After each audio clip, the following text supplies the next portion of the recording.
stood up and just don't know which way to go. Now is the time for us to get up and fight, do nothing stupid, as my father would say, and do something to be about our Father's business. Now is the time that we should go forth and cry loud and spread out and lift up the trumpet of Zion. Now is the time that we go forth and just put our hand on hand and put our hands and arms together and walk thereof and go through it and fight this battle that God has called for us to fight. He's given us the tools. He's already given us the equipment. He's given us the personnel. But it's just a matter of when we're going to get up and we're going to fight. And he's not going to come down and fight the battle for us because he's put us here to be his foot soldiers here. He's the great commander-in-chief. If he sees us losing the battle, he knows how to step in. He knows how to come in. We just got to be able to trust him as we continue to go through these crucibles and we continue to go through this process on our day-to-day life. We're going to continue to go through this process. So when you figure, whether you're in the church or you're in the world, you're going to go through this process. But I'd rather go through with a little anointing. Because the anointing comes a little bit more. So I'm saying all this to say that when you go through life, and I said this before, you just want to be smooth. You just want to be smooth. Because sometimes, you know what, when you're going through this part right here, that's going to be counted down. But when you come to this part and he's already made you want to be, and you sitting out there in the season, you drying out, you out there on the top, and then all of a sudden what happens? When you dry out, what happens? You stop praying. Yep. Think about it. Yep. When you pray, the anointing comes. When you pray, the anointing comes. The anointing, I already told you, represents oil. If it represents oil, if you have oil and you stay moist, you cannot crack. That's why old wineskins crack, because they dry out. So if you continue to pray, I'm trying to tell you, if you're in a season right now, God may not be able, you might not be in a position right now that he's ready to throw you back in there and break you open and make you all over again. Because he said, if you come to Christ, you'll be what? A new creature, right? So he's always constantly remaking you. That's what they talk about, getting a fresh anointing. When people always talk about wanting to get a fresh anointing, they need another touch. They need that wetness. They need that moisture to come back to them. It's just like if I had that clay rock that was already dried out and I broke that rock. That rock can be put back together again, but what does it need? A little moisture. All I do is ask the Lord, his anointing to come back. His anointing to come back and touch me. He can mend me back together again. He can make me one whole again. He can make me whatever it is that I was before then. So just because the devil comes around and he desires to sift you as wheat, just because he comes around and he tries to break you and crack you, just know all you have to do is fall below you, on down to your knees and just pray to God and humble ourselves. He said, seek thy face and turn from their evil ways. And then when he healed, you hear from heaven. Then when he healed the land, all God wants us to do is just really call on him, just to lay before his face and call upon him. Because he wants to be he's always putting us in this thing. It's always a process. He always wants to make us better because he wants us to be all that he desires to be. So when we get there and get ready to see him, we can be so easily transformed because I'm already where I need to be. I'm doing what it is that he's called me to do. And sometimes that's not the easiest thing to do, but sometimes we just by the circumstances of life, sometimes we don't always do what it is we're supposed to do. I'm guilty of it myself. I'm very guilty of it myself. Sometimes I got too busy to pray today. I got too busy to go and call this brother today. I got too busy or my mind slipped or I'm just tired. And we all human, but we always have to stop and stand back and make time to realize, okay, and I started to notice that things in my life are not going quite right. Then I started to realize, oh, you know what, I can pray. I don't have any moisture in my life. I have nothing that's going to keep me of God. There's nothing going on. But see, so many times what happens, we wait till we crumble all the way down before we get on our knees to come and pray to him. For he could have fixed it before we broke all the way down. He could have fixed it before we got to the point that we felt like we just want to give up. He could have fixed it before we got to that point. Yes. But I'm telling you, now is the time. Now is the time. Now is the time. Now is the time. Now is the time. Hallelujah. Yes. All right. So as we start to dry out, then you got to understand and realize what God might need you to be today is not what you're going to be tomorrow. And I see so many times that we come to church that one people, especially in an African American church, like, this is my chair. And I sit in this chair every Sunday, and you're in my chair. Well, maybe God ordained somebody else to come in to sit in your chair so you can move out of that chair and go to another chair because he's trying to get you closer to the fire. But see, so many times we are so set in our ways where I got saved, that's all I need to do.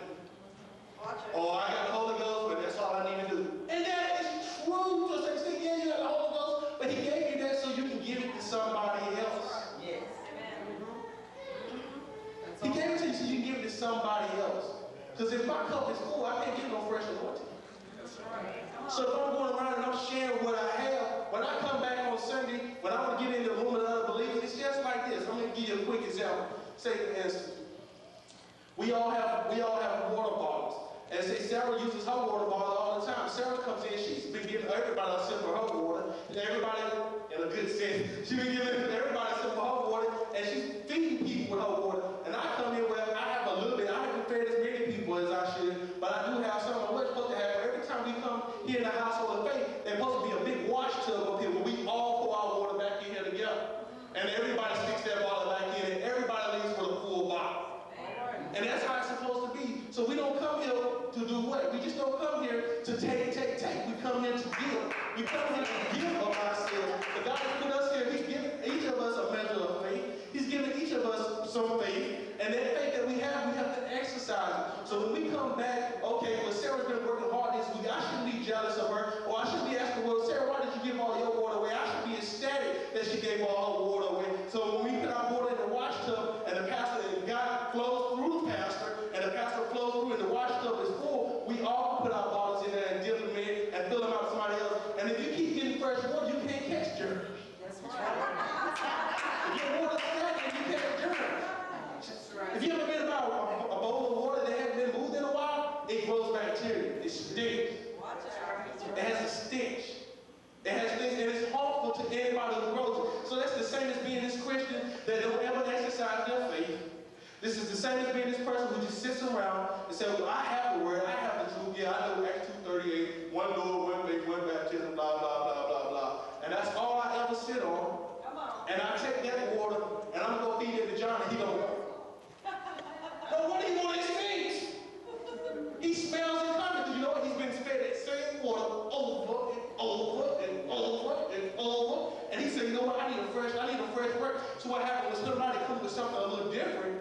John has his head stuck up, but you know what? He knows what you already got. He already knows what that water is. But you know what? Come back, let's wind that scenario back again. And let's come back to John a little bit different. Well, John, I see you need a hand. Let me help you out a little bit here, brother. Well, you know, let me come by. Well, is there anything I can do for you now? I was in your neighborhood. Well, what about, I'll pick you, boy up. That's not a problem. I'll bring it up. Well, I was wondering, Brother Peter, where do you go to church at? Now he just gave me the opportunity to just open the door and allow me to go through, and I'm just going to go through, and then I'm just going to take a mile and bust the whole house down. Well, Johnny, you know what? Yeah, this is the situation. Well, you know God can fix that situation for you. You know, I'm not just going to just throw God on it, but I'm going to show you some real life applications to this thing. I'm going to show you what he did for me, and I'm not just going to force myself on you, but I'm going to live the life before you, and as I live the life before you, you'll see what it is. Okay, well, you know what? I know Monica ain't perfect. I know she got exactly together, but you know, for some reason she's happy. For some reason, you know what? She keeps her nose to the ground. For some reason, you know what? If I had the situation that she had, why would I be around with? I don't know what it is about her. Then she starts to open up and share what it is about her. I tell you, you know what? I leave these problems on the Lord. I have the same problem. Yeah, but if I had that situation, I'd be gone, child. But you know what? I'm not gone because you know why? Because God is here. And the God that's in me is great as he is in me, that he is in the world. And because I'm trying to share the Jesus in me, because the Jesus in me loves the Jesus in you. And I'm sharing that Jesus that is in me with you. Then I'm trying to get you to see and understand that, you know what, we can make it together. That we don't, nobody has to be lost. So many times, okay, so when I'm using and I'm exercising my faith like that, what happens is I'm not getting stagnated because I keep getting a fresh word. What they call it, some people call it a rhema word. I'm getting a rhema word. I'm coming back with something fresh all the time. I'm not telling you the same thing because that's, you know what, some people tell you the same thing over and over because that's all they know. Come on, somebody. Y'all let me preach this thing in here tonight. Some people, that's all they know. And that's what our pastors keep trying to tell us, is to push us into the word, because we want to know more than that. Because if you have a Muslim brother that asks you, well, you know what, I've really been looking at this thing, but I don't understand why you here. Well, you need to be able to tell them why you're here. And you need to be able to explain it, because they know. They didn't read your Bible. Cover to cover, and the Quran, and parts of their Quran is parts of the Bible. That's right. They know this stuff. They know the front and backward. So when they ask you questions, you have to be able to justify your own faith. I mean, really, sit here and ask yourself a question tonight. If I had a person come up to me right now, could I convince them to come to Jesus? And if the answer is no, then we have to do some soul searching. We have to do some soul searching. And I think one of the biggest things that happened to me was that, in the instance that every time I always try to witness